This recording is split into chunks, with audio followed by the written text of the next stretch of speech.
Hey everyone, welcome back to my channel. I just thought I'd do a really quick video on how I make some homemade biscuits.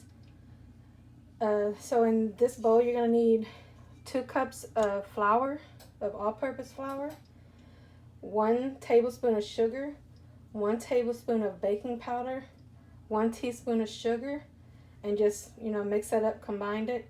And then we're going to add 6 tablespoons of ice cold butter, which I have mine in the freezer right now, and 3/4 cups of milk, and you'll bake it at 425 for about 20 minutes.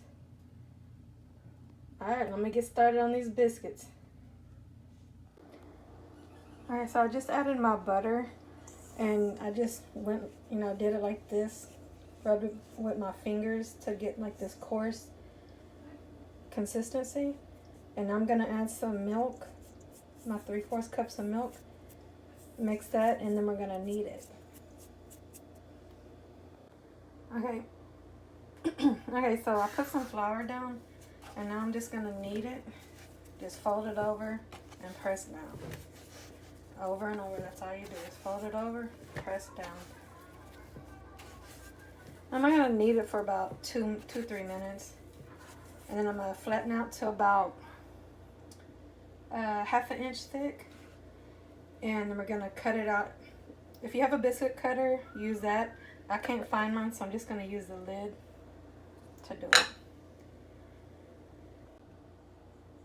Okay, now that I have it rolled out to about 1/2 inch thick, I'm gonna start cutting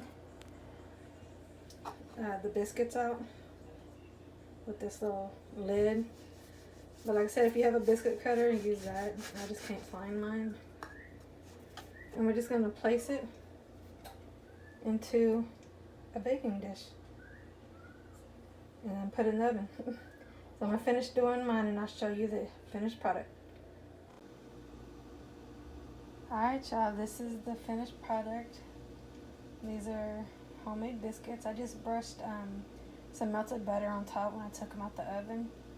So now I'm just going to let them cool off a little bit before we eat them. Alright, I'll see y'all in my next video. And don't forget to like and subscribe. Bye.